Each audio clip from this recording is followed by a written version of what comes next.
Si Fatima ay isang buntis na biglang nagkaroon ng kakaibang hilig sa pagkain. Hindi lang basta pagkain, kundi sa mga niluluto lang ni Aling Inday, isang matandang babaeng naglalako sa kanilang lugar. Sa simula ay inakala nilang normal lang ang nangyayari kay Fatima dahil naglilihi siya.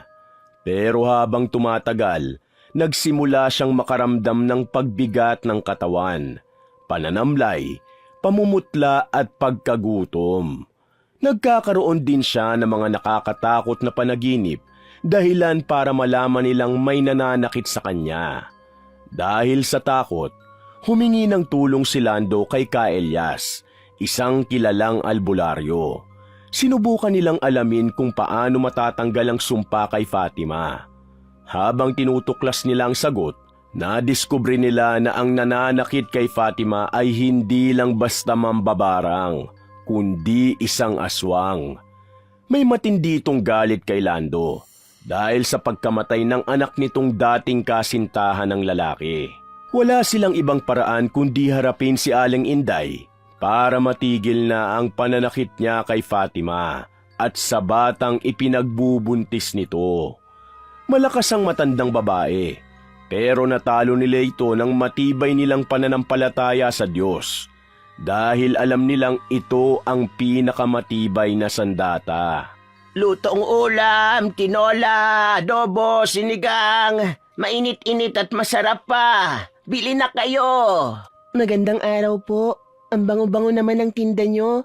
Biglang nagutom ang baby ko. Magandang araw din sa'yo, iha. Hindi lang mabango ang tinda ko. Masarap din yan. Kaya bumili ka na. Baka sinisale stock mo lang ako, Nay, ah? Totoo talaga ang sinasabi ko, iha. Ikaw ang pinakaunang bibili sa akin kung sakali. Kaya dadamihan ko yung takal ng ulam mo. Napakaswerte ko naman po kung ganun.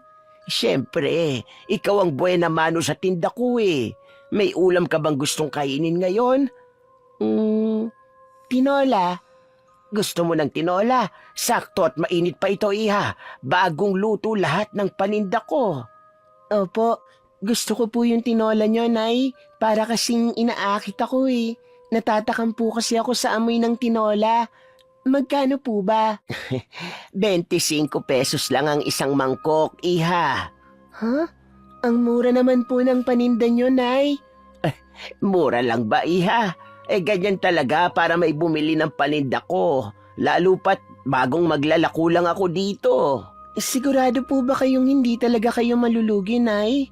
Baka po kasi mawalan kayo ng kita. Huwag kang mag-alala, iha.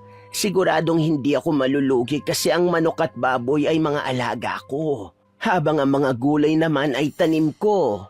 Gusto ko lang matulungan ng mga tao. Lalo na sa iba na wala ng oras makapagluto o kaya ay sa mga taong tamad magluto. Yung iba hindi talaga marunong magluto, di ba? Pero marunong kumain. Hindi ba? Isa pa, libangan ko na rin ito para hindi ako palaging nasa bahay. Tama po kayo. Napakabuti niyo naman po.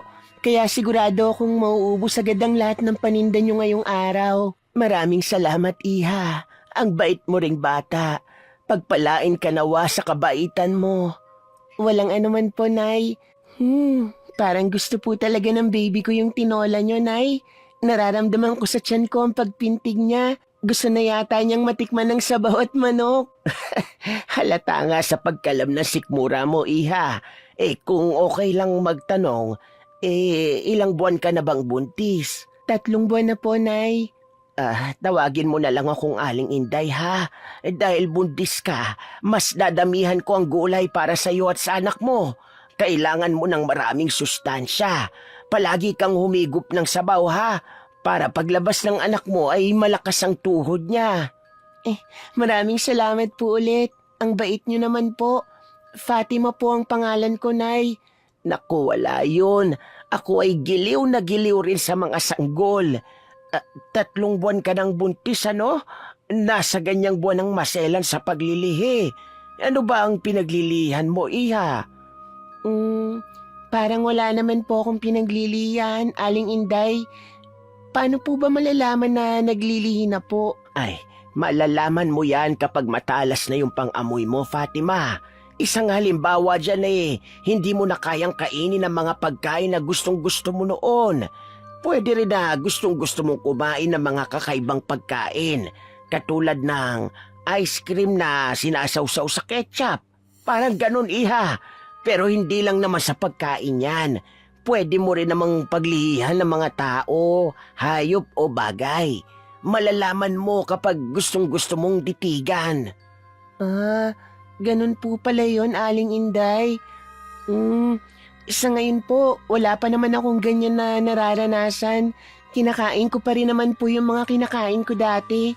At saka, wala rin naman po akong kakaibang hinahanap tulad ng sinabi niyo po. Baka bukas, sa susunod na bukas o baka sa susunod na linggo ay hahanapin mo na rin yan. Ang mahalaga, alam mo na. Kasi ang iba hindi nila alam. Kaya hindi nila nakukuha ang gusto nila kapag naglilihi. Malaki rin ang epekto sa bata kapag hindi nakuha ang gusto. Ay, talaga po? Paano niyo naman nasabi yun? Ano pong mangyayari sa sanggol? Nako, marami. Iba-iba rin kasi. Yung iba, lumalaki ang bata na palaging tumutulo ang laway. Yung iba naman, nagkakaroon ng problema sa itsura ng anak nila. Kaya hindi talaga pwedeng ipagsawalang bahala ang paglilihi ng buntis. Dapat, kung ano ang gusto mong kainin, kainin mo. Hindi ba't sabi mo kanina nababanguhan ka sa tinolang niluto ko? Baka naglilihi ka na. Hala, oo nga po. Amoy na amoy ko po kasi yung sabaw. Ang sarap pong higupin. Ayan na nga yun, iha. Ang bango talaga ng tinola. Siguradong sigurado talaga ako na masarap to, Aling Inday. Abay, syempre. Paano naman hindi magiging masarap? Niluto ko yan ng may kasamang pagmamahal. Parang sa mga pelikula ko lang po yata naririnig yung sinasabi niyo, Aling Inday. Aba, totoo yung sinasabi ko, iha. Kapag nagluluto ka ng pagkain, kailangan may kasamang pagmamahal para malasa at magustuhan ng kakain. Sikreto yan na iilan lang ang nakakaalam.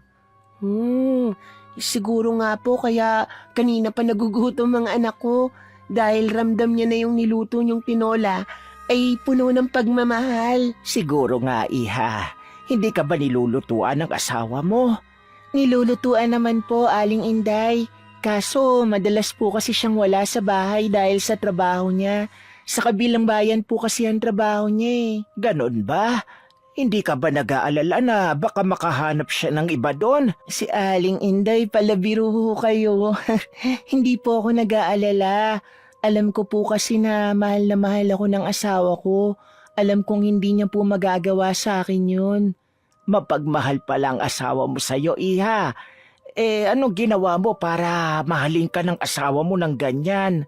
Wala naman po akong ginawa. Nagkakilala lang po kasi kami sa simbahan. Simbahan? Paano nangyari yon, iha? Kung hindi naman nakakahiya, makikiusyoso lang ako ng konti. Naku, ayos lang po. Naging magkaibigan po muna kasi kami bago niya inamin na gusto niya ako. Medyo matagal din niya po ako niligawan. Mga 1 taon din po yun. At ito na po kami ngayon. Masaya na po bilang mag-asawa. Wala ba siyang sinabi sa'yo na may kasintahan siya nung nagkakilala kayo? Sinigurado mo bang binata siya bago mo sinagot? May naikwento po siya na may dati siyang kasintahan.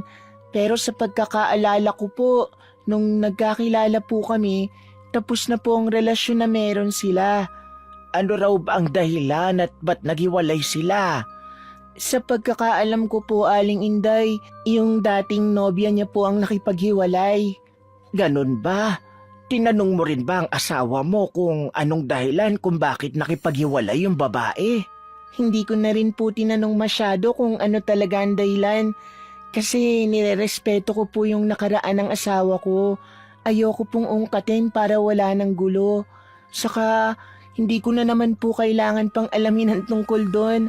Kung ano man ang naging problema nila, labas na po ako doon, di ho ba? Ha? Oo naman. Pasensya na kung naparami ang tanong ko, iha, ha? Baka siguro gusto ko lang talagang makarinig ng mga kwento. Wala kasi akong nakakausap sa bahay. Ayos lang po, Aling Inday. At saka, hindi naman ho labag sa loob ko ang sumagot sa mga tanong nyo. Bakit po wala kayong kasama sa bahay?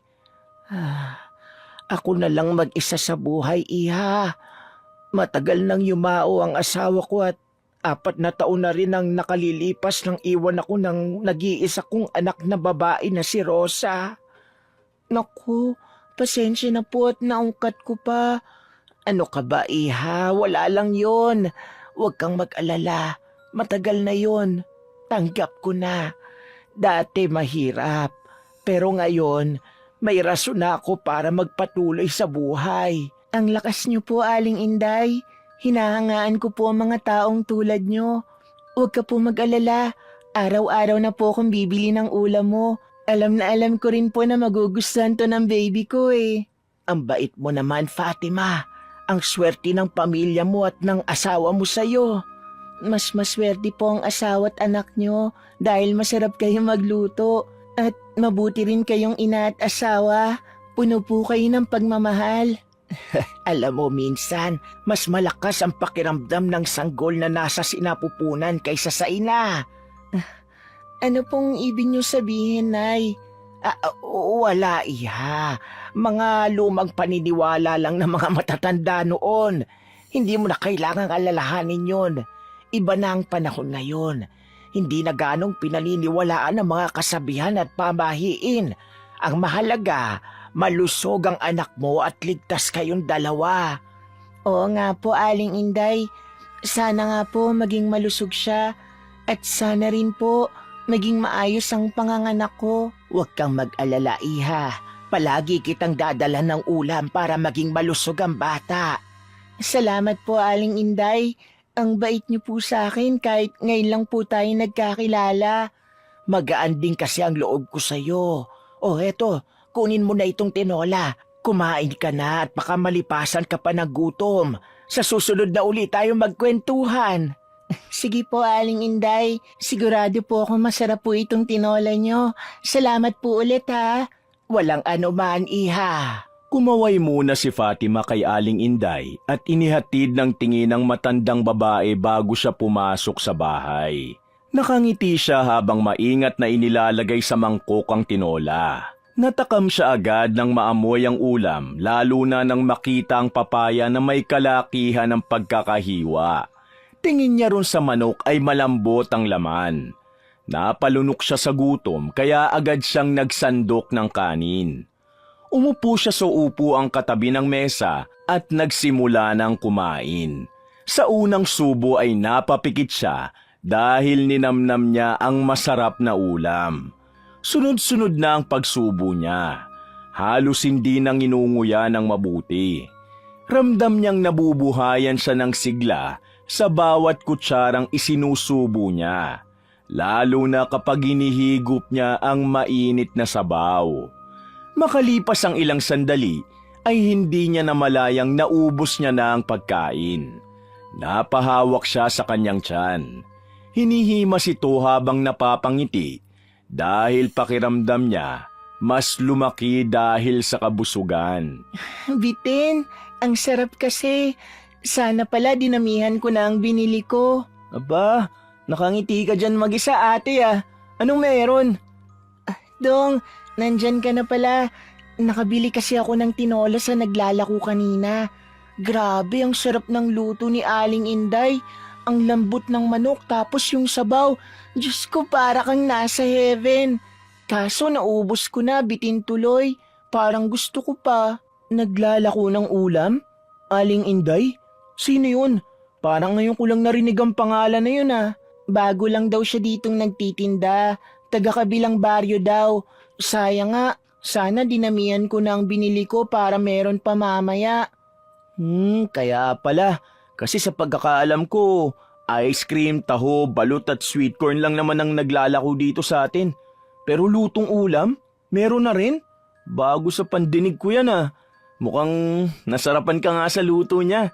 Ang linis ng plato mo ah. Saka hindi ka na makatayo sa kabusugan, ate. Iba talaga yung luto ni Aling Inday. Totoo, masarap talaga. Sayang hindi mo natikman. Hayaan mo na, ate. Marunong naman ako magluto ng tinola eh. Nasasarapan ka lang siguro sa luto niya kasi buntis ka. Mabait ba naman yung kinakausap mong yan? Ate, buntis ka ah. Mukhang mabait naman siya, Dong. Palangiti pa nga yung matanda.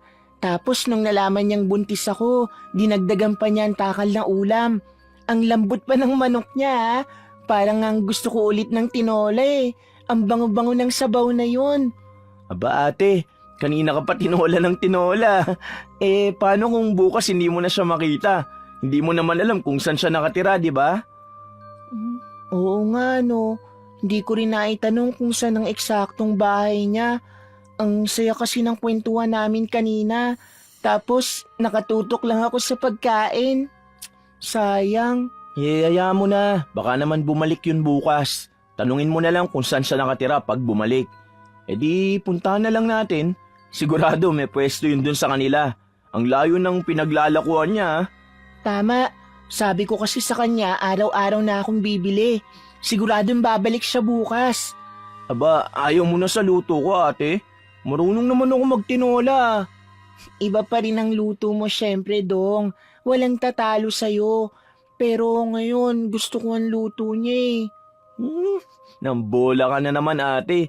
Hindi mo ako madadala sa ganyan. Hindi ako nambobola, Dodong. Huwag mo akong igaya sa'yo, bolero ka. Mana lang ako sa'yo ate.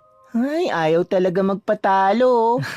Oo nga pala, gusto mo ba ipagluto kita ng tinola? Parang gusto mo talagang kumain ulit eh. Sige. Oh, anong problema ate? May masakit ba sa'yo? Bigla ka namutla. Medyo sumakit lang ang tiyan ko, Dong. Nasobra yata ako ng busog. Nakalahati ko kasi ang kanin sa kaldero. Ay, katakawan talaga. Baka naman dahil sa kinain mong tinola ate. Hindi naman, Dong. Siguro dahil lang sa sobrang kain ko. Sigurado ka ba? Baka nga sa tinola yun. Sa dinami-dami ng kinain mo dati, ngayon pa sumakit siyan mo. Hindi ba panis yun? Hindi bagong luto talaga yun. Dahil lang to sa sobrang kabusugan. Silipin mo pa yung kaldero, halos maubos ko yung kanin. Hala, buti tinira mo pa yung kaldero ate. Loko. Nag-aalala ako ate, baka sumabog ang tiyan mo sa kabusugan. Alam ko na kung bakit sumasakit. Bakit? Nagrereklamo ang pamangkin ko. Nasisigipan na daw siya sa tiyan mo kasi ang dami mong kinain. Di na siya makagalaw na maayos. Sige, kain pa more. Loko, baka kamo nung matikman niya rin ang tinola ni Aling Inday, nasarapan siya kaya gumalaw sa tuwa. Saka, baka nainis mo rin siya kasi pinipilit mo ang luto mo. Mas gusto niya ang luto ni Aling Inday. Aba, ayaw mo ba ng tinola ni Tito ha, pamangkin? Loko ka. Paglabas mo, palagi kang iiyak sa akin. Aray, Dong, baka nga ayaw ni baby sa tinola mo. Sumasakit ang tiyan ko kapag sinasabi mo eh. Huwag mo nang banggitin ha. Huwag ka na rin muna siguro magluto mula ngayon. Ay, grabe naman. Nakilala nyo lang si Aling Inday, luto ko na agad ang tinalikuran nyo. Kapag ganyan, uuwi na lang ako sa bahay. Di na kita sasamahan dito. Sus, Dodong, di ka naman initsapwera ni baby, no? Parang sinasaktan niya ako kahit nasa tiyan pa lang siya. Nagkakampihan na kayong mag-ina. Hindi raw, oh. Huwag mo nang awayin ng anak ko. Lalong sumasakit ang tiyan ko eh. Sus, nagtatampo na ako. Pero may iba ako ate. Magluluto na lang ako ng hapunan para may makain si Kuya Lando pag uwi. Pero kung sumakit pa rin yan tiyan mo mamaya, sabihin mo agad sa akin ha.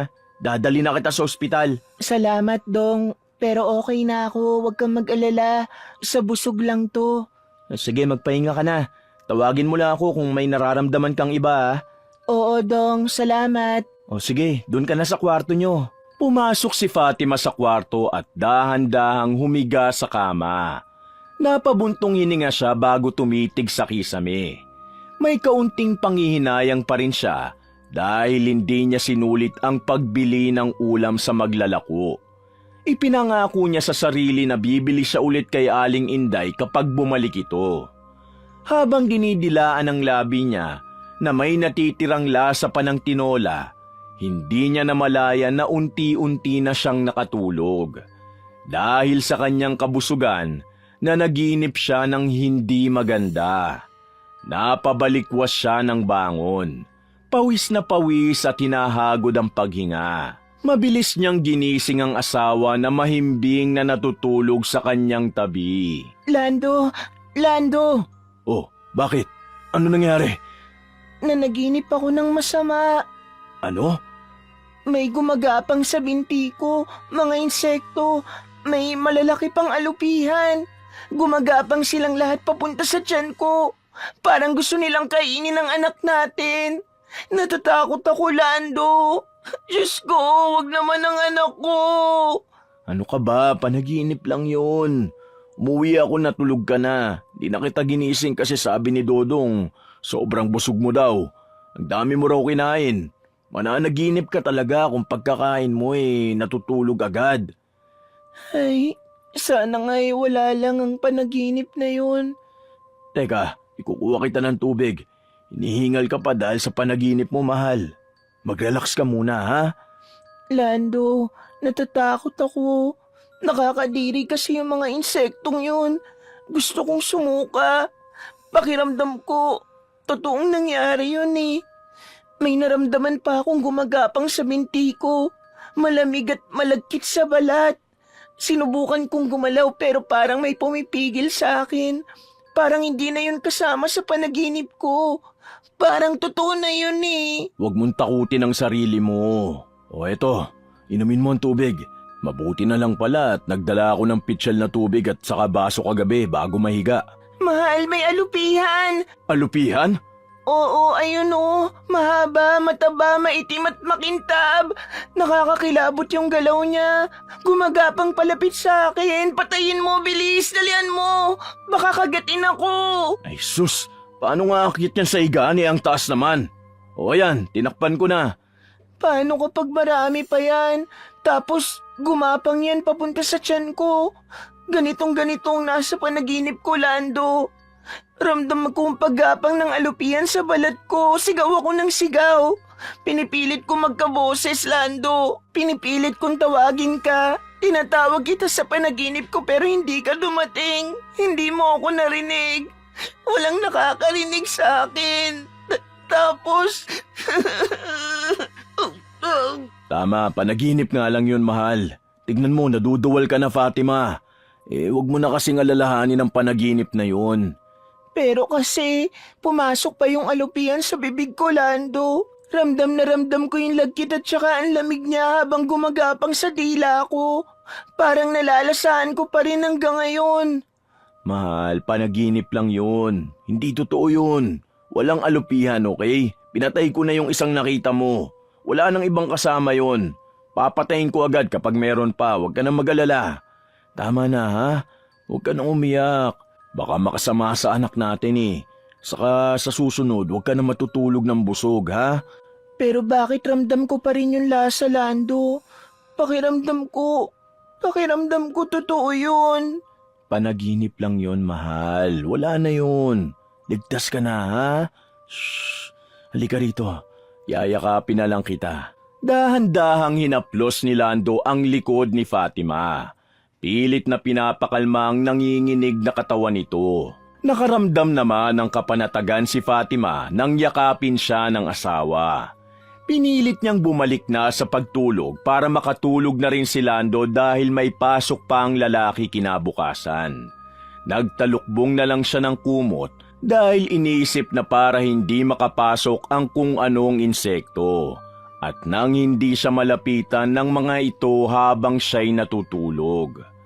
Kinaumagahan, nakaalis na si Lando nang magising si Fatima. Ang kapatid na si Dodong na lang ang naiwan kasama niya sa bahay. Nakita niyang nagliligpit sa kusina ang kapatid nang pumasok siya roon.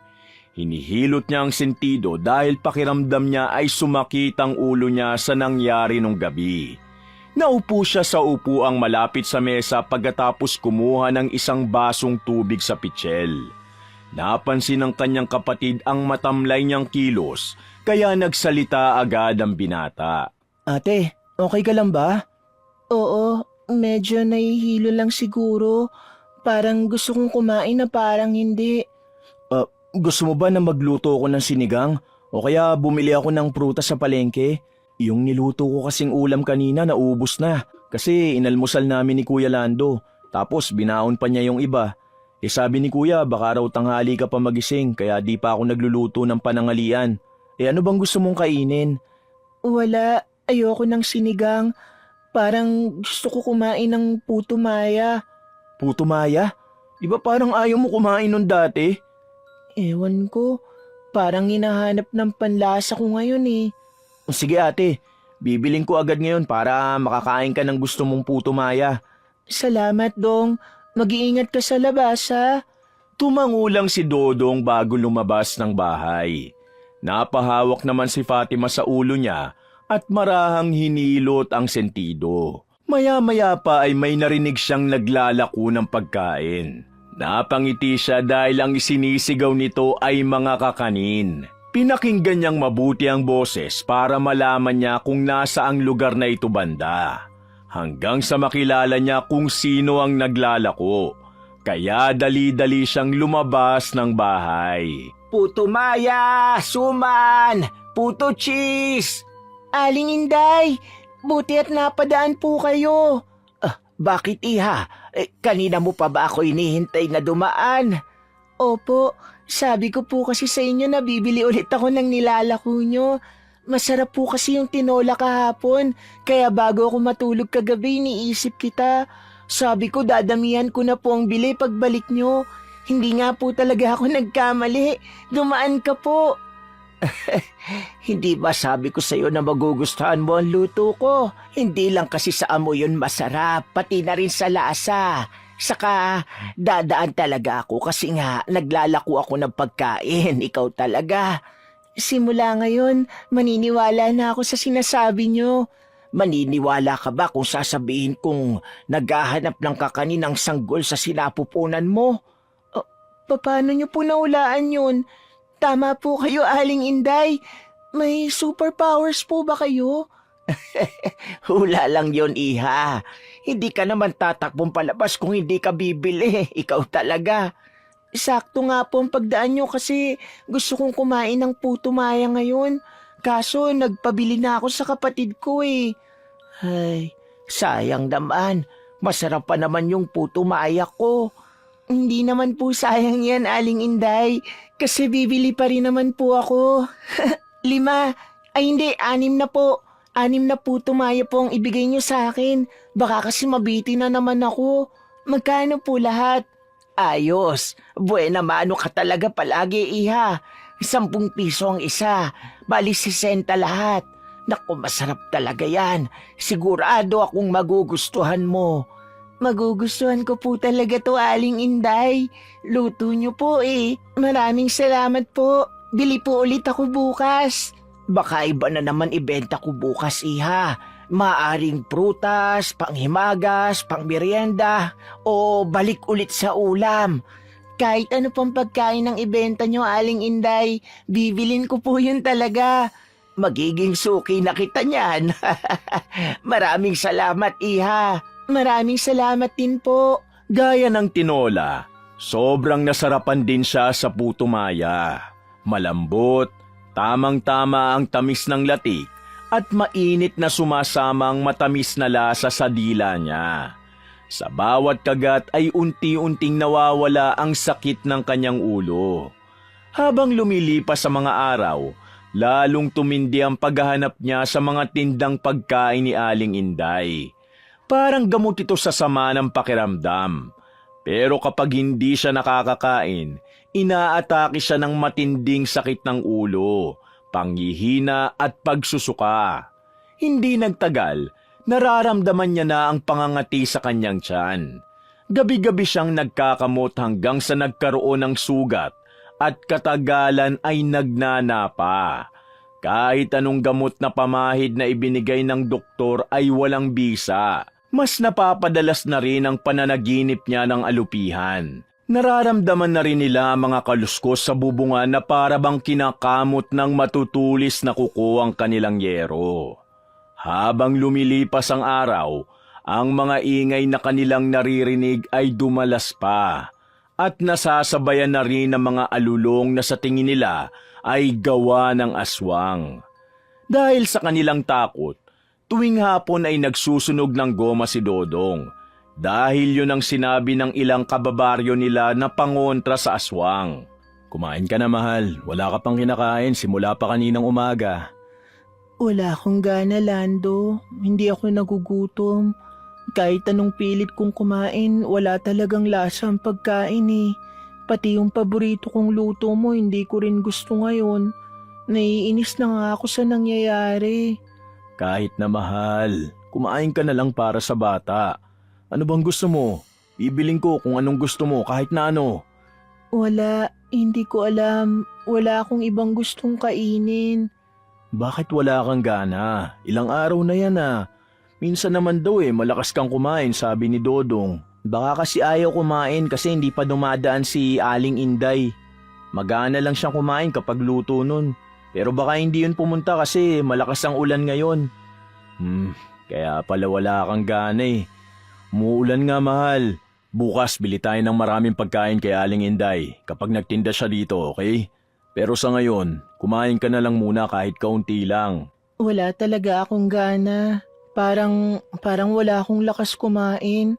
Isa pa, lagi kong naaalala ang mga nakakatakot at nakakadiri kong panaginip. Tapos inaaswang pa ako. Ano ba namang buhay to? Sino bang may galit sa akin? Parang gusto na yata kaming patayin ng anak ko. Magpapahinga na muna ako. Baka mamaya pagising ko, may gana na akong kumain. O sige, mahal. Mas mabuti nga na magpahinga ka muna. Mahimbing na ang tulog ni Fatima nang managinip ulit siya ng masama. Malakas siyang sumisigaw habang tulog, dahilan para maalarma ang kanyang asawa.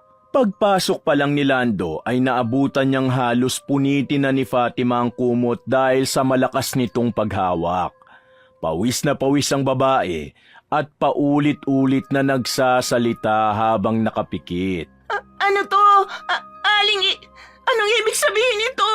Anak ko, wag! Wag! Tulong! Hindi! Hindi! Ah! Mahal! Nananaginip ka na naman ng masama! Ayos ka lang ba? Tubig! Eto, uminom ka muna! Lando, may nakita ako. May ginawa si Aling Inday. Nakakatakot siya. Mukha siyang halimaw. Teka, huminga ka muna ng malalim, Fatima. Lando, ang anak natin, gusto niyang kunin. Ano bang sinasabi mo? Sino bang sinasabi mong si Aling Inday? Yung naglalako ng pagkain na pinaglilihan mo? Oo, nakita ko sa kubo niya, Lando. Maraming garapon na may iba't ibang insekto. Nagri-ritual siya. Tuwing umuusal siya, sumasakit ang tiyan ko. Ang laman ng mga garapon hindi lang insekto, Lando. May mga sanggol din. Tapos kitang-kita ko na kinakain niya yung mga yon. Tuwang-tuwa siya, humahalakhak. Para siyang aswang. Mukha siyang halimaw. Paanong? Nakita niya akong sumilip. Galit siya, Lando. Nagpakawala siya ng mga alupihan. Maraming alupihan. Ipapakain niya ako sa mga alaga niyang alupihan. Huminga ka muna ng malalim, mahal. Panaginip lang yun. Walang makukuha, ha? Safe si baby. Hindi, Lando. Totoo yun. Alam kong totoo yun. Kung totoo man yun, hindi ko hahayaan na mahahawakan ka pa ng Aling Inday na yun. Lando, hindi maganda ang pakiramdam ko. Parang... Fatima, anong nararamdaman mo? Sabihin mo sa akin. Ano to? Fatima! Narinig ko sumisigaw ka, kuya. Ano nangyari? Ate! Okay lang ba si ate? Patayin mo ang lahat ng alupihan, Dodong. Bakit nagkaroon ng mga alupihan dito? Napakadami naman ito. Baka dahil sa ulan, kuya. Nagpasukan dito sa bahay. Sandali lang, kukuha ko ng walis. Wawalisin ko na lang. Fatima, Bakit ka sumusuka? Teka, sumusuka ka ng mga maliliit na alupihan! Ano nangyayari sa'yo? Diyos ko, bakit sumusuka ng ganyan si ate? Kuya, ano nangyayari sa kanya? Hindi ko rin alam, Dong. Bukas na bukas, ipapatawas natin ang ate mo sa kabilang bayan. Dadali natin siya sa albularyo. Tingnan mong hinlili sa magkabila niyang kamay, hindi nagpapantay. Ibig sabihin, may sumasalbahe sa ate mo. Tubig, nanlalambot ako. Para akong naubusan ng lakas sa kasusuka. Sabi ko sa'yo, hindi pa naginip yun Lando. Papatayin niya ako. Pati ang anak natin, papatayin niya. Sinong papatay sa inyo, ate? Si Aling Inday. Ha? Bakit mo naman nasabi yun? Di ba magkaibigan na kayo? Lagi ko na siyang napapanaginipan. Halimaw siya. Muling sumuka si Fatima at tumagal pa yun ng ilang minuto. Hinahagod ni Lando ang likod ng asawa, habang pinapatay naman ni Dodong ang mga buhay na alupihang inilalabas ni Fatima. Panay pa rin ang daing ni Fatima ng sakit ng tiyan. Ang mga sugat niya roon ay patuloy na lumalala at nagdudugo na rin. Mas lumala ang pag-aalala ni Lando sa mag-ina niya, kaya napagpasyahan niyang ipatingin na sa albularyo si Fatima. Naniniwala siyang hindi ito ordinaryong sakit lang. Kinabukasan, pumunta na sila sa kakilalang albularyo sa kabilang bayan. Kilala ang manggagamot sa alias na Kaelyas. Nang makarating sa bahay ng manggagamot ay agad na sinuri ang kalagayan ni Fatima. Umiiling-iling ang matanda habang sinisiyasat ng tingin si Fatima. Hindi ito basta sakit, Fatima. Binabarang ka ng isang aswang. Hindi ito kayang gamutin ng mga doktor dahil walang makikitang mali sa'yo. Ang mga sugat mo ay sasabihin lang na mula sa mga kinakain mong malalansa at kaya nagsusugat ay dahil kinakamot mo kapag nangangati. Bakit naman po kaya binabarang ang asawa ko, Kaelyas? Ano ang dahilan? Saka ano pong sabi nyo? Aswang na mambabarang ka mo?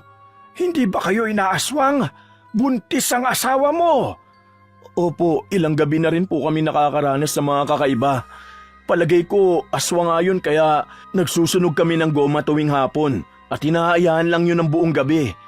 Pero sino naman kaya ang gagawa nito sa asawa ko? Wala naman po kaming kagalit. Palakaibigan naman po si Fatima. Yan ang aalamin natin. Hindi lahat ng binabarang o inaaswang ay dahil sa galit. Minsan ay dahil sa inggit. Magsisindi ako ng kandila at tatawasin ko ang asawa mo. Malalaman natin kung sino ang gumagawa nito sa kanya kapag nabuo na ang figura sa patak ng kandila sa tubig. Kaelyas, parang awa niyo na po. Sana matigil na tong pagpapahirap sa akin. Hindi ko na po kaya. Hindi natin malalaman ang pangalan kung sino man ang gumagawa nito sa'yo. Pero kung may kilala kayo, sabihin nyo para mapadali ang pag-alam natin kung sino siya. Hindi ko talaga maintindihan kung anong dahilan niya. Wala naman po kaming nakakaaway, Kaelyas. Matapos isagawa ni Kaelyas ang pagtatawas, nanlaki ang mga mata niya nang makita ang figura ng nilalang na nabuo sa patak ng kandila. Nanginginig pa ang kanyang kamay nang damputin sa tubig ang malapad na patak ng kandila. Kitang-kita niya ang hugis halimaw na babaeng sa paligid niya ay puno ng mga pagkain. Tignan nyo ito. Nakikilala nyo ba siya? Patingin nga po. Hindi. Kilala ko siya. Namumukhaan ko. Sa nakikita ko, isang matandang babae ang may malalim na galit sa pamilya mo, Lando. Idinadaan niya sa pagkain ng kanyang barang dahil alam niyang buntis ang asawa mo. Umaasa siyang paglilihan ni Fatima ang mga niluto niyang pagkain. May nakikita rin akong insekto, isang alupihan. Ito ang lumabas sa tawas. Ginagamit niya ang alupihan para aswangin ang asawa mo. Dahil sa kagat ng alupihan, tutubuan ng kung ano-anong sakit sa balat si Fatima. Pero yun ang paraan niya ng pangaswang. Dahil may sugat na si Fatima sa tiyan, Nagagawa ng sipsipin ng aswangan sanggol sa sinapupunan niya. Gabi-gabing nagbabantay ang aswang malapit sa inyong bahay at kapag tulog na kayo, saka siya sumasalakay. Gamit ang mahaba niyang dila, nagagawa niyang unti-unting sipsipin ng bata. Kaya pala, may nakikita akong mahabang parang sinulid na nakalawit sa bubong. Akala ko panaginip na naman kaya pumipikit lang ako at pagdilat ko, wala na. Totoo palang inaaswang na ako. Walang iya siya. Nagtiwala pa naman ako sa kanya. Sino? Sinong gumagawa ng kalapastanganang ito sa asawa at anak ko? Sino siya, Kaelyas? Pagkain, paglilihi, alupihan. Mahal, nag-iisa lang naman ang pumupunta sa bahay at binibilan ko ng mga pagkain. Nagsimula lang ito nang dumating siya. Si Aling Inday.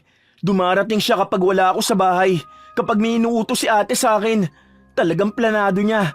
Kasi kung nandun ako sa tuwing pumupunta siya, tiyak na pipigilan ko si ate na bumili ng mga pagkain sa kanya. Ibig pong sabihin, totoo yung mga napapanaginipan ni Fatima. Oo, dahil pinapatay niya sa takot ang asawa mo. May koneksyon ba kayo sa sinasabi niyong Inday? Wala po akong koneksyon sa kanya. Bukod sa pinaglilihan ko po ang mga tinda niyang pagkain. Isa po siyang dayong maglalako sa lugar namin, Kaelyas. Hindi ito nagkataon. Sinadya niya ang lahat. Malalim ang galit niya sa inyo. Sa panaginip ko na parang totoo, nakita ko siya sa isang kubo. Nakatalikod habang may sinasabi na hindi ko maintindihan. May mga kandila sa paligid, itim at pula. Tapos may mga garapon na may lamang insekto. Ang ibang garapon may lamang sanggol na wala ng buhay. Nang makita niya ako, ngumisi siya. Sabi niya kukunin niya yung anak ko. Galit na galit siya. Parang gustong magiganti. Pero bakit naman niya yun gagawin sa amin? Hindi ko naman siya kilala. Baka may koneksyon ang anak mo sa galit niya. Bakit naman po siya magkakaroon ng galit sa anak kung hindi ko pa man nasisilang? Hindi ko rin alam, Iha.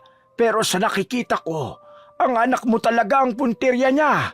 Ikaw, Lando, wala ka bang koneksyon sa mambabarang na aswang na ito? Hindi ko po kilala si Aling Inday. Madalas po kasi akong wala sa bahay dahil sa trabaho. Wala rin akong maalalang Aling Inday sa nakaraan ko. Baka may nagawa kayong hindi nyo namamalayan na ikinagalit niya. Ano pong dapat namin gawin para matigil na siya? Baka tuluyan niyang mapatay ang anak ko. Kailangan natin siyang makausap sa pamamagitan ng katawan mo, Fatima. Hindi ko papayagan na pahirapan niyo pa si Fatima. Meron pa bang ibang paraan? Baka mapahamak sila ng anak ko. Katawan niya ang may koneksyon sa matanda. May inaakapit ng bata sa sinapupunan ni Fatima. Pero ramdam kong lumalaban siya. Kailangan na nating makontra ang barang bago mahuli ang lahat. Pumapayag po ako. Kailan po natin gagawin? 2 araw mula ngayon. Kailangan nyo ng langis ng olive, dahon ng lagundi, 2 kandilang puti at itim, at 1 itim na manok. Pupunta ako sa bahay nyo para isagawa ang ritual. Bakit po sa bahay namin? Doon nagsimula ang sumpa. Malakas ang koneksyon ni Inday sa lugar na yon. Mas madali siyang matatawag doon. Ang tagal po ng 2 araw. Paano kung bumalik siya bukas para maglako ng ulam? Para kasing hindi ko na mapigilan ang sarili ko sa tuwing dumarating siya. Kailangan ko ng sapat na lakas para labanan siya. Hindi madaling talunin ang isang mambabarang na aswang, lalo na kapag puno ng galit. Hindi siya basta-basta. Ganun po ba siya kalakas? Oo, Iha. Halos ibuhos na niya ang lahat ng lakas niya para makuha ang anak mo. Ano po ang gagawin namin kapag bumalik siya? Magpanggap kayong normal ang lahat. Bumili pa rin kayo ng ulam pero huwag niyong kakainin. Pansamantala kung aalisin ang pagnanasa mong kainin ang luto niya sa pamamagitan niyo ng mga ibubulong kong dasal sa'yo. Mag-ingat kayo sa bawat kilos niyo. Malakas ang pakiramdam ng gaya niya. Malalaman at malalaman niyang may ginagawa kayong kakaiba sa kilos niyo pa lang. Kaya huwag kayong magpapahalata.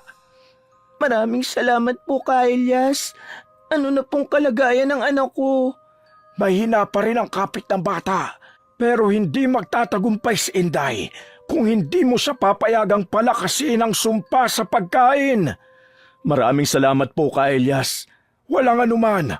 Ayokong manaig ang mga gumagamit ng itim na mahika para manakit ng iba. Akala ko mabait si Aling Inday. Ganyan talaga may mga masamang balak. Mag-iingat ka, Iya. Hindi lahat ng mabait ay mapagkakatiwalaan. Naiintindihan ko po. Salamat po, Ka Elias. Lalakad na po kami. Salamat po sa tulong nyo. Huwag niyong kalimutang ihanda ang mga kailangan ko. Mag-ingat kayo. Lalo ka na, Fatima. Tumango si Fatima bago sila umalis sa bahay ni Ka Elias. Pumunta sila sa palengke para bilhin ang lahat ng kailangan na matanda para sa ritual bago umuwi. Itinago nila ang mga pinamili sa kabinet at hindi muna bumili ng itim na manok dahil naisip ni Dodong na baka marinig ni Aling Inday ang manok at makahalata ito. Sa 2 araw na paghihintay, naging salitan ang paggawa ng dahilan ni Dodong at Fatima sa tuwing dumadaan si Aling Inday para alukin sila ng pagkain. Laging wala naman ang asawa ni Fatima dahil ayaw lumiban sa trabaho. Nag-iipon ang lalaki para sa panganganak ng asawa. Kaya hindi niya nakita ng harapan ng matandang babae. Unang dahilan ni Dodong kay Aling Inday ay sinabing wala si Fatima dahil nagpa-check up sa doktor. Kahit nagtatago lang naman sa loob ng bahay ang kapatid. Sa pangalawang balik ni Aling Inday, ay bumili si Fatima ng pagkain pero hindi niya kinain. Kinilabutan pa siya ng haplusin ng matanda ang kanyang tiyan para pakiramdaman ang kanyang anak. Gustong itulak ni Fatima ang matanda, pero pinigilan niya ang sarili para hindi sila mahalata. Nagpanggap siyang mabait pa rin sa matanda. Hindi naman nagtaka ang matanda kaya madali lang nilang nasunod ang bili ni Ka Elias. Sa 2 gabing yun, hindi pa rin matigil ang pagsusuka ni Fatima ng alupihan. Lalo siyang nanghihina at ang tanging nararamdaman na lang niya ay ang matinding pangangati ng kanyang mga sugat. Gusto niya itong kamutin pero pinipigilan niya ang sarili. Nararamdaman na rin nila na nasa paligid lang si Aling Inday at nasaan yung aswang ito dahil sa kakaibang huni ng hayop na kanilang naririnig. Dahil sa bili ni Ka Elias sa pagsusunog ng goma at paglalagay ng asin sa palibot ng bahay at sa bubungan, ay hindi makalapit ang aswang. Makalipas ang 2 araw, dumating na ang oras ng pagharap sa aswang na mambabarang. Pagdating ni Ka Elias sa bahay ni Fatima, walang sinayang na oras ang manggagamot. Akin ang puti at itim na kandila, pati ang isang bungkus na tuyong dahon ng lagundi. Eto po, Ka Elias. Ano pong gagawin dito sa itim na manok? Kunin mo itong maliit na bote. Hiwain mo ang leeg ng manok at isalin ang dugo dyan sa bote. Ano pa pong kailangan mo, Ka Elias? Ihanda mo lang ang sarili mo, Iha. Magpakatatag ka para sa anak mo. Ikaw, Lando, alalayan mo ang asawa mo kahit anong mangyari. Hawakan mo siya ng mabuti mamaya. Ikaw na po ang bahala sa mag-ina ko, Ka Elias. Iligtas niyo po silang 2. Parang awa niyo na po. Sisindihan ko na ang kandila. Dahan-dahang painitin ang dahon ng lagundi sa apoy ng kandila para pumalibot sa bahay niyo ang usok na galing dito sa dahon. Kapag nagsimulang umitim ang dahon, ibigay mo agad sa akin ang bote na may lamang dugo, Dong. Ayan, umiitim na ang dahon. Ito na po ang bote, Ka Elias. Ipapatak ko na ang dugo sa dahon. Kapag nagkulay itim to, maghanda na kayo, Fatima. Natatakot ako para sa anak natin, Lando. Nandito lang ako, mahal. Nandito kami. Hindi ka namin pababayaan. Huwag ka mag-alala. Matatapos din to. Malalagpasan din natin to. Narito ako. Ipakita mo ang sarili mo. Alam kong nandito ka na. Ka Elias, bakit naninigas ang asawa ko? Mahal, okay ka lang ba? Fatima! Normal lang yan. Hinihigop ko na ang kaluluwa ni Inday para pumasok sa katawan ni Fatima. Hinahanap mo ko? Bakit ka nakikialam? Matanda ka! Hawakan nyo na ng mahigpit si Fatima, Lando, Dodong! Kahit ano mangyari, huwag niyo nga hayaan na makatakas. Tiyak na magpupumigla sa babaeng ito. Pilit siyang lalabas ng bahay. Huwag ninyo nga hayaan mangyari yun. Nakasarado ba ang pinto? Opo, isinarado ko pong mabuti. Akala nyo ba ay mapipigilan nyo ko dahil dito? Hindi! Walang makakapigil sa akin! Mga walang utak! Bakit mo pinahihirapan ang babaeng ito? Buntis pa naman siya! Hindi ka na naawa! At bakit ko sasabihin? Matagal na akong narito. Ngayon lang kayo naglakas na loob na tawagin ako. Anong pakay mo sa kanila? Kailangan kong mabawi ang nawala sa akin.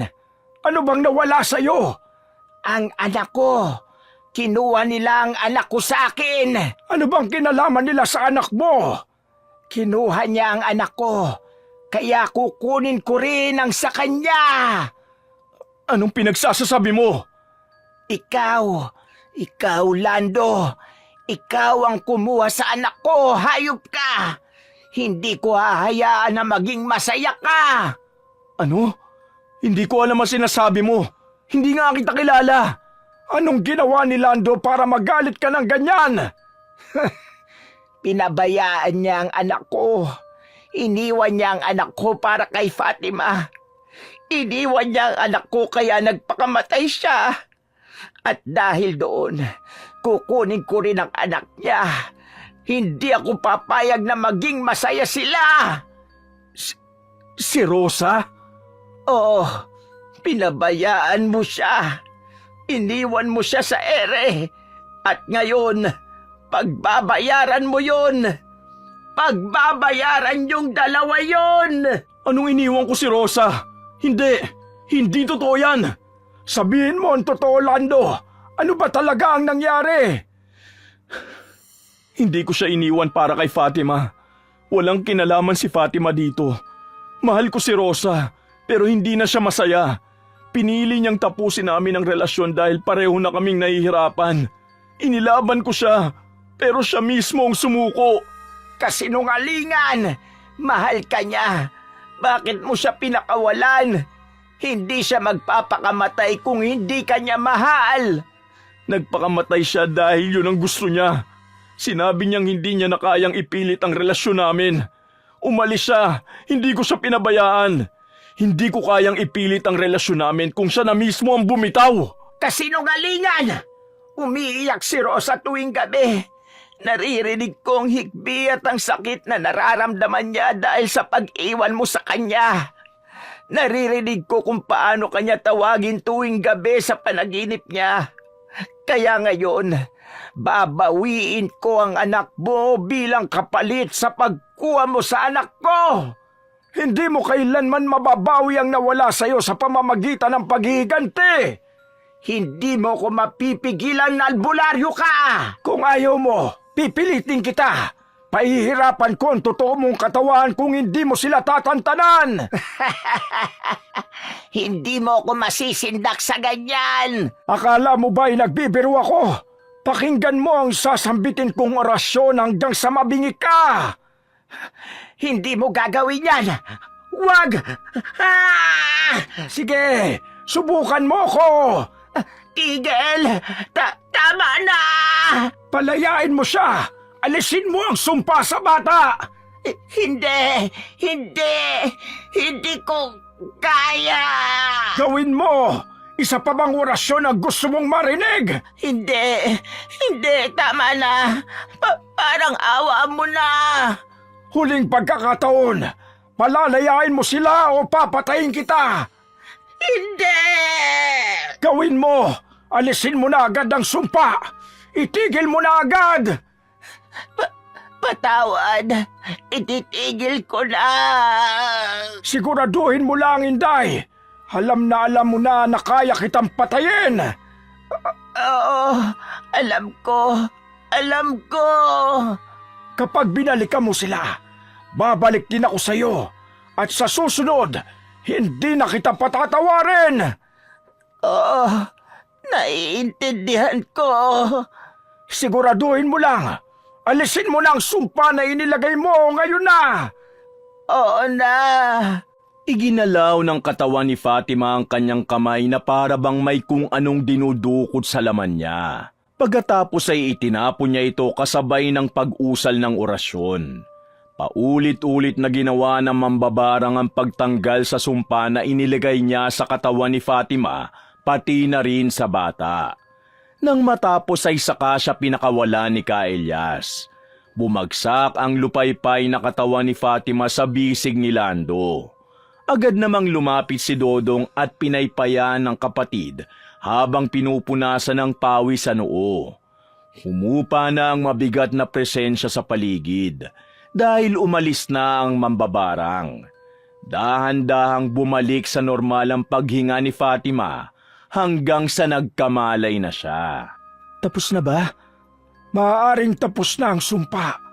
Sa ngayon, Sigurado po kayo? hindi pa. Bakit? Dahil ang tulad niya ay hindi basta-basta nawawala ng galit. Ano po bang magiging kalagayan ng mag-ina ko simula ngayon? Nararamdaman ko na bumabalik na sa dating sigla si Fatima at wala na ring bakas ng maitim na mahika sa katawan niya. Ligtas ang mag-ina mo, wag lang babalik si Inday. So sinasabi niyo bang hindi pa rin ligtas ang mag-ina ko, Ka-Elias? Sana pala pinatay mo na lang po agad ang mambabarang na yun, Ka-Elias eh. Paano kung balikan niya ang ate at ang pamangking ko? Pinapangako ko sa inyo na kung babalikan niya si Fatima, papatayin ko siya kahit anong mangyari. Pero sa ngayon, hayaan niyo munang makabawi ng lakas si Fatima. Kapag nagparamdam ulit ang mambabarang ay sabihin niyo agad sa akin. Lando, Mahal, kumusta ang pakiramdam mo? magaan na ang pakiramdam ko. Ano nangyari? Tapos na, Fatima. Wala na si Aling Inday. Hindi pa. Ramdam ko pa yung galit niya sa katawan ko kanina. Alam kong babalik siya, mahal. Natatakot ako. Huwag kang mag-alala, Fatima. Hindi na makakabalik si Aling Inday.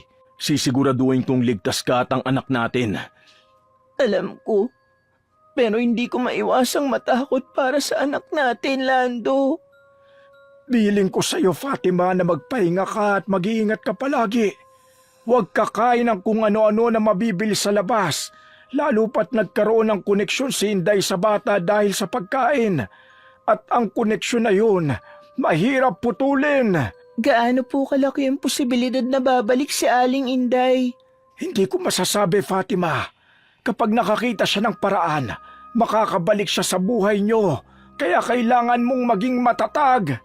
Hindi pa tuluyang tapos ito.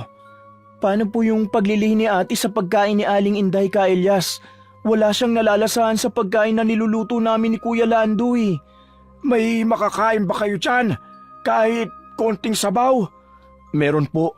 Teka, maglalagay ako sa mangkok. Ano po ang gagawin niyo sa sabaw? Nagutom po ba kayo? Ipaghahain ko na lang kayo, Ka-Elias. Hindi. Dadasalan kong sabaw at kailangan mahigop yun ni Fatima. Heto na po ang sabaw. Akin na para maorasyonan. Oh, heto Fatima. Tapos ko ng dasalan. Higupin mo ito. Ngayon, sabihin mo sa akin kung wala ka pa ring nalalasahan. Oh, daan-daan sa paghigop, mahal. Kumusta ate? Wala ka pa rin bang panlasa? Nalalasahan ko na po ang sinigang, Ka-Elias. Magandang senyales yan. Ibig sabihin, humihina na ang bisa ng barang sayo. Ipagpatuloy mo yan, Fatima. Huwag na huwag niyong kalilimutan na mag-ingat at sabihin sa akin kung may senyales ng pagbabalik ng mambabarang na aswang. Mahigpit munang nagbili ng babala ang albularyo bago umuwi sa kanyang bahay. Pagkaalis ni Ka-Elias, napatingin si Fatima sa kanyang tiyan habang nakaupo sa upuan. Napansin ni Lando ang pananahimik ng asawa kaya nilapitan niya ito at hinawakan sa kamay. Pinilit na mangumiti ni Fatima, pero baka sa mga mata niya ang takot na kahit anong pilit niyang itago, ramdam pa rin ito ni Lando. Pagkalipas ng ilang araw, unti-unting bumalik sa normal si Fatima. Isang umaga, Nagluto si Lando ng sinigang na baboy. Paborito nilang ulam na matagal nang hindi natitikman ng babae. Sa unang subo niya, nalasahan agad ang tamang alat at asim ng sabaw. Napangiti si Fatima at napatingin kay Lando na nahuli niyang nakamasid sa kanya. Ano, masarap ba? Oo, ang sarap talaga. Mukhang mapaparami ang kain ko nito, mahal. Mabuti at hindi mo na hinahanap yung ulam ni Aling Inday. Baka nga talagang natapos na yung paglilihi ko sa luto niya. Nawalan na rin siya ng paraan para magkaroon ng koneksyon sa'yo, mahal. Kaya nawawala na yung barang sa katawan mo. At saka ilang araw na rin siyang hindi nagpapakita. Baka natakot na siya kay Ka Elias o baka nagtatago. Sana nga, pero ewan ko, parang may kulang. Kulang? Hindi ko maipaliwanag eh. Parang gumaan na yung pakiramdam ko pero parang may iniwan pa siya. Paano kung bumalik siya? Hindi na siya babalik. Paano kung bumalik siya para gawin yung hindi natapos? Hindi ko hahayaan. Hindi niya na tayo gagalawin. Hindi ka na niya masasaktan, mahal. Pero paano kung mali tayo? Kaya natin to. Hindi na tayo matatalo. Sana nga. Mula nung huling insidente, naging mas panatag ang bawat araw sa bahay nila Fatima.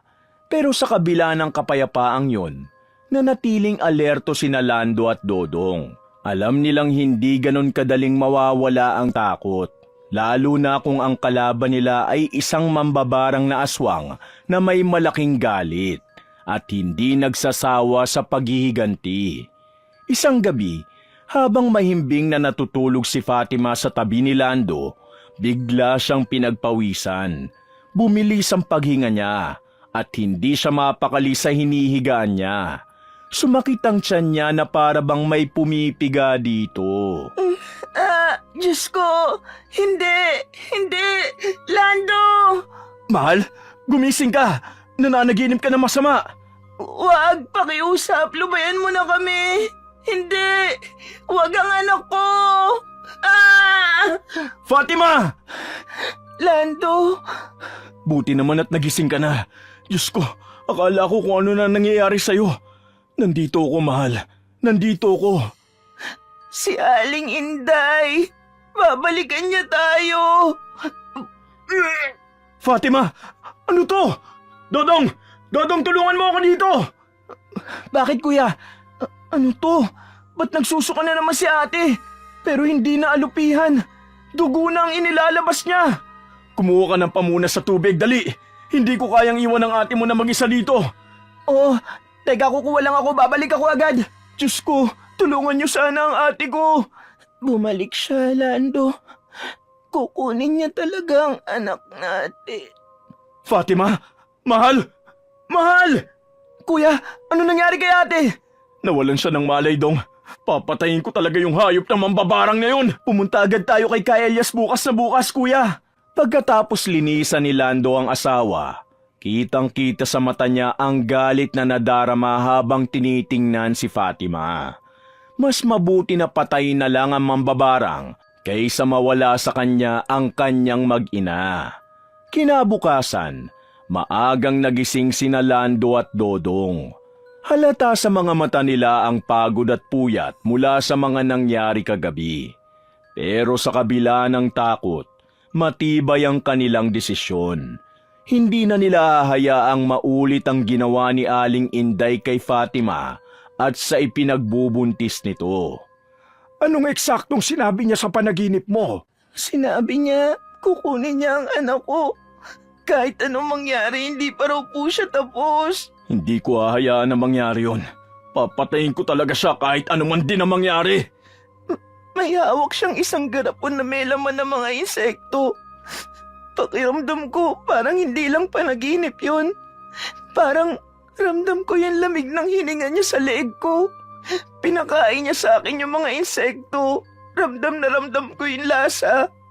Pumasok yun sa tiyan ko at para bang sapilitan na kinukuha ang anak ko ng mga insektong yun. Hindi yun basta panaginip, Fatima. Hindi man yung totoo, pero isa yung babala. Babalik siya. Hindi niya tinupad ang usapan.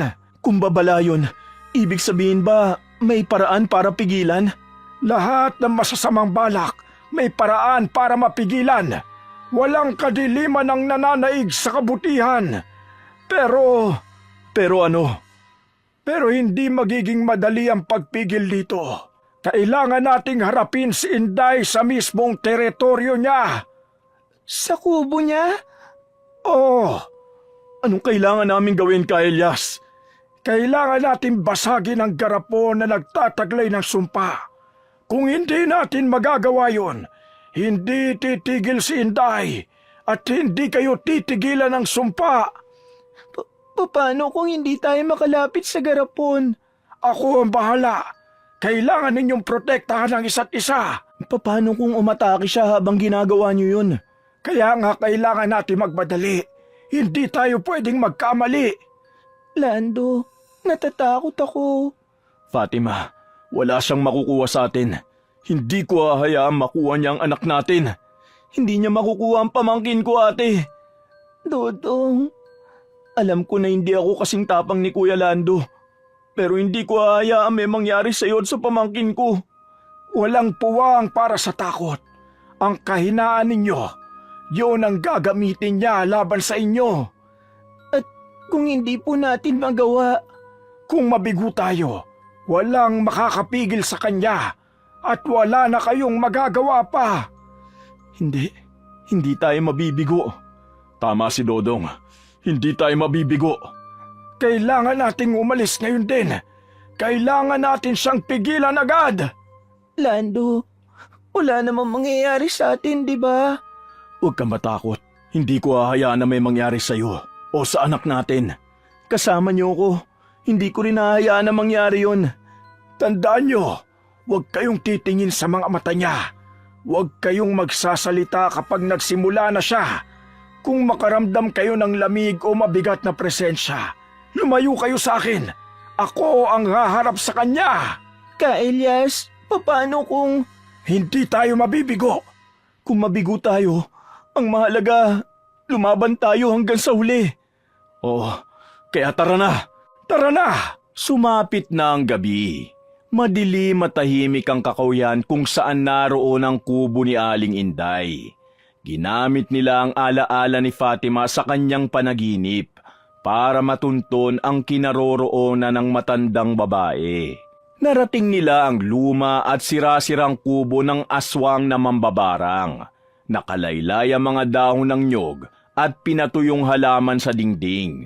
Bahagyang umuugoy sa hangin ang nakabiting anting-anting sa harap ng pinto. Tumigil sina Fatima at Lando sa harap ng kubo. Napatingin si Dodong sa paligid dahil ramdam niya ang bigat ng presensya. Si Ka Elias naman ay may hawak na bote ng langis ng nyog at isang buntot pagi. Tahimik ang lahat, pero ramdam nilang may mga matang nakamasid sa kanila mula sa dilim. Ka Elias, sigurado ka bang nandyan siya? Naghihintay siya. Nakatago lang siya dito sa teritoryo niya. Nagmamasid. Alam niyang darating tayo. Bakit parang ramdam ko may nakatingin sa atin? Parang malapit lang siya. Huwag kayong magpakita ng takot. Siya lang yan. Nararamdaman ko ang bigat ng presensya niya sa paligid. Galit at gustong manakit. May naririnig akong kaluskos sa likod ng kubo. May tao. Huwag kayong kagalaw. Protektahan mo mag-ina mo, Lando. Dodong, ikaw ang maaasahan kung tutulong sa akin. Kapag may pinagawa ako sa iyo, gawin mo agad ng walang pag-aalinlangan. Okay po, Ka Elias. Makakaasa po kayo sa akin. Magdoble ingat kayo. Sisimulan ko na ang ritual. Protektahan mo kami, Panginoon. Pawiin mo ang dilim. Alisin mo ang sumpa. Itabuhin mo ang masamang nilalang na alipin ng Diablo. Ka Elias, may nararamdaman ako sa katawan ko. Sumasakit po ang tiyan ko. Parang may naririnig ako naglalakad sa likuran natin. Papalapit na siya. Matapang ka. Kukunin ko ang dapat kunin. Kahit ikamatay ko. Magpakita ka! Akala mo ba natatakot kami sa'yo? Alisin ang sumpa! Parusahan ang may sala! Lando! Hindi kita hahayaang maging masaya kasama ang pamilya mo! Walang kasalanan ng mag-ina ko rito! Huwag mo silang idamay dito! Lando, kinuha mo ang anak ko. Anak mo ang magiging kapalit. Alam ni Rosa na walang kasalanan si Fatima dito. Maayos kami naghiwalay. Alam mo kung sino maaaring dahilan bakit nagpakamatay si Rosa. Ikaw mismo, Aling Inday. Anong pinagsasasabi mo? Ikaw ang dahilan, Lando! Pinapalabas mo lang na ako ang dahilan kasi hindi mo matanggap na ikaw talaga ang rason kung bakit nagpakamatay si Rosa. Iniwan mo siya, Aling Inday. Tama na! Hindi ko siya iniwan! Hindi ko iniwan ang anak ko! Itigil mo na yan, manggagamot! Pagkatapos mamatay ng asawa mo, nagpakalubog ka sa pangungulila. Hinayaan mo si Rosa. Hindi totoo yan! Hinayaan mo siya magdusa mag-isa. Wala siyang ibang matakbuhan. Wala siyang ibang makapitan. Dahil ang kanyang ina na dapat na kumalinga sa kanya, mas pinili ang sarili niyang dalamhati. Sinisi mo sa lahat ang dahilan ng pagkawala ng anak mo, Aling Inday. Nagtanim ka ng galit sa wala talagang kasalanan. Hindi totoo yan! Minahal ko ang anak ko! Hindi ko siya pinabayaan! Kung totoo nga na hindi mo siya pinabayaan, bakit siya nagpakamatay? Kasi iniwan mo siya! Naghanap ka ng iba! Hindi ko siya iniwan. Alam na alam ni Rosa yun. Pagmamahal ng isang ina ang hanap niya. Pero wala ka.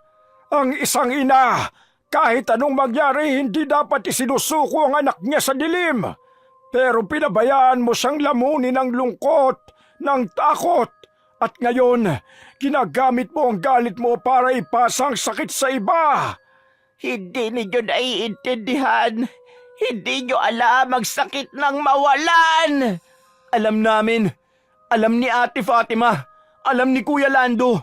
Huwag mong gawing tama ang mali mong ginawa dahil sa nararamdaman mo. Hindi! Hindi!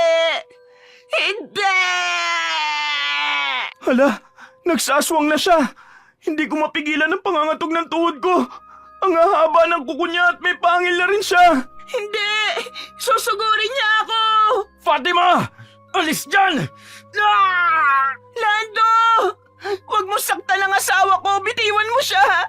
Huwag mo siyang labahin! Halimaw ka talaga! Kuya! Dahil sa paglusob ng aswang, mabilis na tumakbo si Ka Elias at hinagupit ang halimaw gamit ang dala niyang buntot pagi. Hindi niya ito tinigilan hanggang sa magkasugat-sugat na ang balat ng halimaw. Nang tumigil ito sa pag-atake kay Lando, ay binalingan naman ito ang albularyo. Nagpalitan sila ng mga atake. Habang hinahagupit ni Ka Elias ang aswang ng latigo, ay hindi rin siya tumitigil sa pag-usal ng orasyon. Yun ang naging malakas niyang sandata kaya nabawasan ang lakas ni Aling Inday. Hindi ka na talaga magbabago! Sa loob ka ng sarili mong teritoryo magdusa! Diyos ng liwanag! Palayasin mo ang kadiliman! Parusahan mo ang nagkasala mong taksil na anak! Walang makakatalo sa akin! Walang makakapigil sa akin! Dodong, mahina na siya. Itali mo na, gamit ang ipinadala kong lubid. Opo, Subukan mong lumapit at lalapain kita! Huwag kang matakot sa kanya. Hindi kanya magagawang saktan dahil nilagyan ko siya ng orasyon para hindi makagalaw. Itali mo na siya. opo. Ikaw, Dodong! Subukan mo lang! Dodong, bilisan mo! Baka tumakas pa siya! Bilisan mo, Dong! Patawarin ka sana ng Panginoon, Aling Inday. Patawarin sana tayo ng Panginoon. Pasensya na po. Kasi naman dapat hindi ka na lang naging masama. Tatalian ko na po kayo Hindi ka naman namin papatayin Ano lang, igagapos ka lang po namin sa puno at hayaang masikatan ng araw bukas.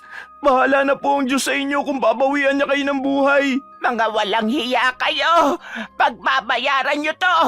Kapag ako'y nakawala dito, babalikan ko kayo at kakainin ko kayo. Wala akong ititira kahit kaunting laman. Hindi ka na makakalis pa!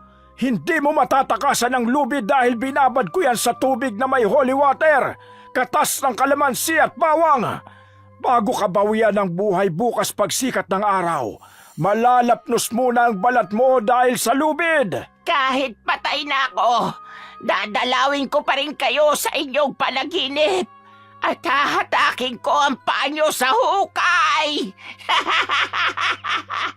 Nang maigapos na ni Dodong ang aswang, ay muling nagsagawa si Kaelyas ng pagriritwal para tuluyan ng maialis si Fatima sa ilalim ng sumpa ng aswang. Kinuha naman ni Lando ang garapon ng matandang babae na siyang ginamit sa pambabarang kay Fatima. Binasag ni Kaelyas ang garapon sa harapan ng aswang para pakawala ng mga insekto. Hinayaan niyang gumapang ang mga ito sa katawan ng matandang babae. Ibinalik niya ang sumpa ng mas doble pa bilang parusa sa muling pananakit kay Fatima. Pagkatapos ay iniwan na nila ang aswang na mambabarang sa ganung kalagayan, upang kinabukasan ay makita pa nito ang pagsikat ng araw. Diyos ko, Tapos na ang sumpa. Kuya, kaya mo pa ba? Oo, kaya ko pa. Medyo malalim ang mga kalmot at kagat niya, pero malayo ito sa bituka. Lando, Diyos ko, ang dami mong sugat. Okay lang ako, mahal. Huwag kang mag-alala. Baliw ka ba? Malalim ang sugat mo. Malayo nga sa bituka. Nagbibiro ka pa talaga. Kaelyas, magiging ayos na po ba ang mag-ina ko? Oh, ligtas na ang mag-ina mo. Ligtas na ang anak ninyo. Hindi na siya makakaganti. Tapos na ang lahat. Ay, salamat sa Diyos. Salamat. Maraming salamat po, Kaelyas. Ang liwanag ng buwan ang naging tanglaw nila sa pag-uwi.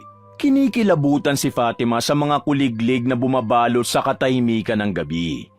Pero napapangiti siya sa isipan na mas mabuti na ang ingay ng insekto kesa sa nakakakilabot na pagpapahirap sa kanya ni Aling Inday.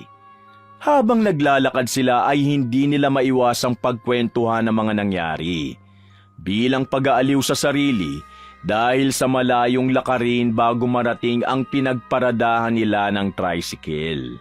Iniisip ko pa rin kung bakit niya ginawa yun eh. Bakit niya sinisi si kuya at ate? Matagal na niyang kinikimkim ang lungkot, galit at inggit ng buong pamilya. Sa huli, yun ang nagiging dahilan ng kanyang pagkawasak. Paano mo nasabing si Aling Inday ang dahilan kung bakit nagpakamatay si Ate Rosa, kuya?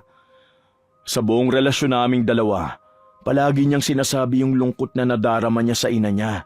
Natatandaan ko pa nga yung sinabi niya na kung mamamatay kaya ako, magigising kaya sa katotohanan yung nanay ko na may anak pa siyang natitira. Hindi ko alam na tinutuo nga pala niya talaga. Wala kang kasalanan, mahal. Alam kong walang sama ng loob si Rosa sa'yo. Tama ang asawa mo, Lando. Kaya kung may dapat mang sisihin sa nangyari, yun ay ang nanay niya. Yun ang may kasalanan. Pinagbabayad niya rin ang lahat sa paggamit ng maitim na mahika para makapanakit ng iba. Sana mamatay na lahat ng mambabarang at aswang. Hindi ganyan, Dong. Hindi naman lahat ay masama. Huwag kang mag-alala. Walang takas sa parusa ang mga kagaya niyang masasama. Maraming salamat po ulit, Kaelyas. Kung hindi dahil sa inyo, baka wala ng anak ko ngayon. Ang mahalaga, ligtas na sila. Salamat po, Kaelyas. Malaki ang utang na loob namin sa inyo. Gusto ko lang ding tumulong, Iha. Kaya wala kang dapat na ipagpasalamat. Kaelyas, kung gusto niyo pong magpahinga muna sa bahay, dun muna kayo. Gabing-gabi na po kasi. May isa pa naman po kaming kwarto. Sa bahay na po kayo magpalipas ng gabi. Bukas ipahatid ko po kayo kay Dodong. Sige, salamat. Kinaumagahan, maliwanag na ang sikat ng araw na sumisilip sa bintana. Naririnig ang huni ng mga manok at mga batang naglalaro sa labas. Nakaupo sa upuan si Fatima habang pinapalitan ng gasa ang mga sugat ni Lando. Ano, masakit pa ba? Konti na lang. Salamat dahil lumaban ka. Natakot talaga ako, akala ko bibigay ka na eh. Salamat din, dahil hindi mo ko iniwan. Pasensya na sa istorbo. Kailangan ko nang umalis. Kailas, magkape ho muna tayo. Sige, pero pagkatapos ay uuwi na ako ha. Baka hindi na ako papasukin sa bahay ng asawa ko. Kailas, maraming salamat po uli Hayaan niyo po, kami na ang bahalang magpaliwanag sa asawa niyo. Hindi na. Naiintindihan niya ang buhay na meron ako. Alagaan niyo ang isa't isa ha. Huwag niyo nang hayaang muling makapasok ang dilim sa inyong tahanan. Kailas, sa totoo lang natakot ako kagabi. Akala ko mamamatay na tayo eh. Ang tapang ay hindi pagkawala ng takot. Ang tapang ay ang pagharap sa takot kahit nanginginig ka na. Matapang ka na, Dong! Pagkatapos magkape ay nagpaalam na rin ang matandang lalaki. Inutusan naman ni Fatima ang kapatid na ihatid ang matanda. Pinadalhan din nila ito ng mga gulay at prutas bilang pasasalamat. Nang araw ding yun, dinala ni Lando ang asawa sa doktor para siguruhin na maayos ang lagay ng kanyang mag-ina. Lumipas ang araw at nagpatuloy ang kanilang buhay na wala ng takot at pangamba. Pero si Fatima, natakot nang bumili ng pagkain sa mga naglalako. Kaya pinag-aralan na lang niyang lutuin ang mga pagkaing gusto niyang matikman. Wakas!